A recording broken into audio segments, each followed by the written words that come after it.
அரசின் சார்பில் மாண்பு முதல்வரோ அமைச்சர்களோ அறிக்கை அளிக்கிற போது விவாதம் கிடையாது. மாண்பு உறுப்பினர் இதை பற்றி மென்ஷன் பண்ணுங்க. பால் விலை குறித்து மென்ஷன் பண்ணலாம். நீங்க அது குறித்து ஒரு விளக்கம் சொல்ல வேண்டியதா இருக்குது. அப்புறம் சொல்லலாம். நீங்க குற்றச்சாட்டில் ஒரு விளக்கம் சொல்ல வேண்டியது. அந்த விளக்கத்தை நான் விதிப்படி படிச்சிடறேன் உங்களுக்கு. பொது முக்கியத்துவம் வாய்ந்த ஒரு பொருளை பற்றி அமைச்சர் பேரவைத் தலைவர் இசைவுடன் அறிக்கை ஒன்றை அளிக்கலாம். அறிக்கையின் மீது அப்போது எவ்வித விவாதமும் இருத்தல் கூடாது. அந்த விதிப்படி இப்போது அனுமதி இல்லை. அப்போ நீங்கள் உங்கள் இல்லை மானிய கோரிக்கை பேசுகிற போது நீங்கள் இடையில அதை சொல்லலாம். மானிய கோரிக்கை பேசுகிற போது நீங்கள் சொல்லலாம். உட்கார நீங்கள் பேசுங்க. 55 விதியின் கீழ் கவன ஈர்ப்புக்கு நான் உங்கள் பேரை படிச்சுட்டேன். நீங்கள் விருப்பப்பட்டால் நீங்கள் பேசலாம். இல்லாவிட்டால் அடுத்த உறுப்பினர் அழைத்து விடுவேன். கவன ஈர்ப்பு பற்றி குற்றச்சாட்டு இல்லை. ஒரு விளக்கம் வேண்டாம். எந்த விளக்கத்துக்கு நான் அனுமதி அளிக்கவில்லை. 55 விதியின் கீழ் உங்கள் பேரை படிச்சுட்டேன். இல்லை அடுத்த உறுப்பினர் பேரை நான் படிச்சிடுவேன். சொல்லலாம், மென்ஷன் பண்ணலாம். விதிப்படி உங்களை அழைத்திருக்கிறேன்.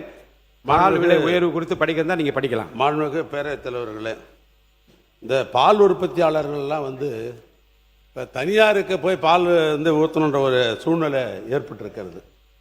ஆவினுக்கு பால் ஊற்றினால்தான் பயனாளிகள் தமிழ்நாட்டில் இருப்பவர்களுக்கு யாரெல்லாம் பாலை பயன்படுத்துகிறாரோ அவர்களுக்கு சௌகரியமாக இருக்கும். குறைந்த விலையிலே அவர்கள் பயன்படுத்த முடியும். இன்றைக்கி தனியாரில் பார்த்தீங்கன்னா கேரளா அரசு மில்மான்றவங்க 45.27 ரூபாய்க்கு 1 லிட்டர் வாங்குறாங்க. அட்சன் ஆரோக்கியா என்பவர்கள் ஏறத்தாழ 42 ரூபாய்க்கு வாங்குறாங்க. இப்படி தனியார் பால் உற்பத்தியாளர்கள் இங்கே வாங்குகிற காரணத்தினால் ஆவினுக்கு பால் கொடுப்பது என்பது ஒரு கேள்விக்குறியாக ஆகிக்கொண்டிருக்கிறது. ஒரு காலத்திற்கு முன்னால் முதலமைச்சர் அவர்கள் இங்கே பால் விலை ஏற்றம் குறித்து இங்கே குறிப்பிட்டார்கள். அதில் சொசைட்டியின் மூலமாக 1 ரூபாய் அவர்கள் கொடுக்க வேண்டும், அரசாங்கம் 2 ரூபாய் ஆதார விலை தருகிறது என்று பல சொசைட்டி இன்றைக்கு பார்க்கிற பொழுது அவரால் சொசைட்டியாக நடத்த முடியாத சூழ்நிலை இருக்கிற பொழுது அவரால் 1 ரூபாய் கொடுக்கிற நிலையே இல்லை என்கிற நிலை தான் ஒரு பக்கம். இன்னொன்று, இன்றைக்கு பால் உற்பத்தியாளருக்கு எடுத்தோம்னு சொன்னோம்னா அதுக்கு தீவன விலை, அந்த மாடுகளுக்கு வேண்டிய உணவு வகைகள்லாம் பார்க்கறது, புல்லுலாம் பார்க்கிற பொழுது விலை அதிகமாக இருக்கிற காரணத்தினால் அவருக்கு கட்டுப்படியாகவில்லை.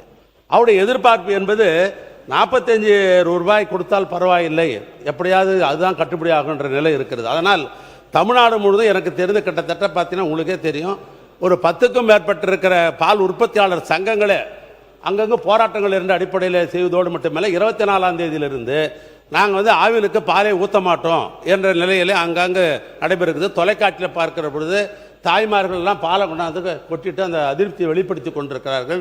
எனவே அரசை பொறுத்தளவுக்கு குறைந்தபட்சம் 45 ரூபாயிலிருந்து 46 ரூபாய் 1 லிட்டருக்கு எதிர்பார்க்கிறார்கள்.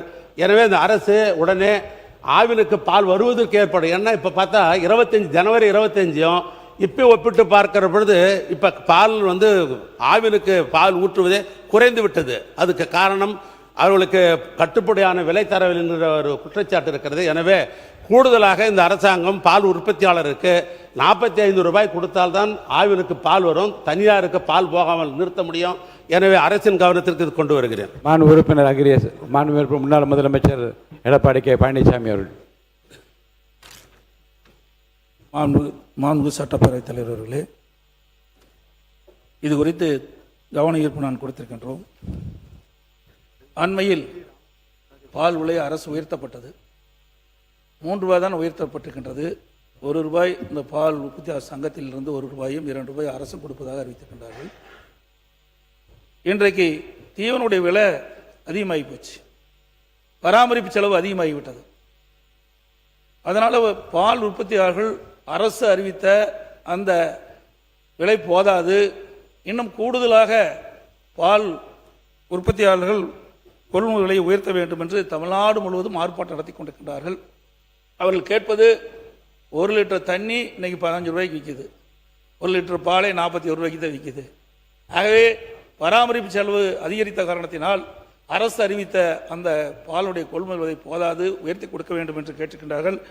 1 லிட்டருக்கு பசும்பால் 50 ரூபாயும் எருமைப்பால் 60 ரூபாயும் வேண்டும் என்று கேட்டுக்கின்றார்கள். அரசு அதை பரிசீலித்து அதை உயர்த்துவதற்குண்டான நடவடிக்கை எடுக்க வேண்டும் என்று தங்கள் வாயிலாக அரசுடைய கவனத்தை ஈர்க்கின்றேன். மாண்பு உறுப்பினர் டி ராமச்சந்திரன் இது குறித்த அறிவிப்பு கொடுத்திருக்கிறார். மாண்பு உறுப்பினர் டி ராமச்சந்திரன் அவர்கள். மாண்புமிகு பேரவைத் தலைவர் அவர்களே, பால் உற்பத்தியாளர்கள் தொடர்ந்து பால் கொள்முதல் விலையை உயர்த்த வேண்டும் என்று போராடி கொண்டிருக்கிறார்கள்.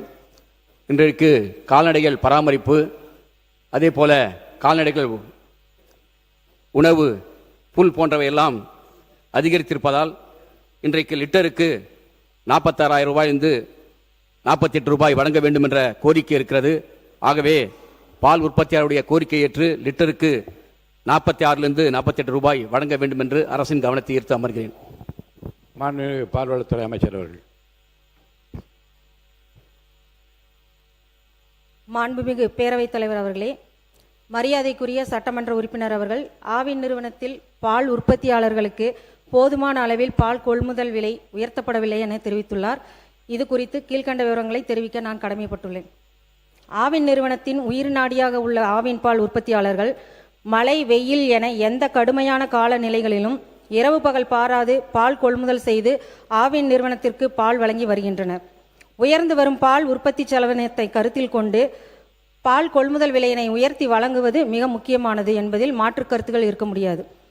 2021ஆம் ஆண்டு முந்தைய அரசால் ஆவின் பால் பாக்கெட் விற்பனை விலை லிட்டர் ஒன்றுக்கு 3 ரூபாய் குறைக்கப்பட்டதால் ஆவின் நிறுவனத்திற்கு ஆண்டு ஒன்றுக்கு 270 கோடி ரூபாய் கூடுதல் நட்டம் ஏற்பட்டுள்ளது.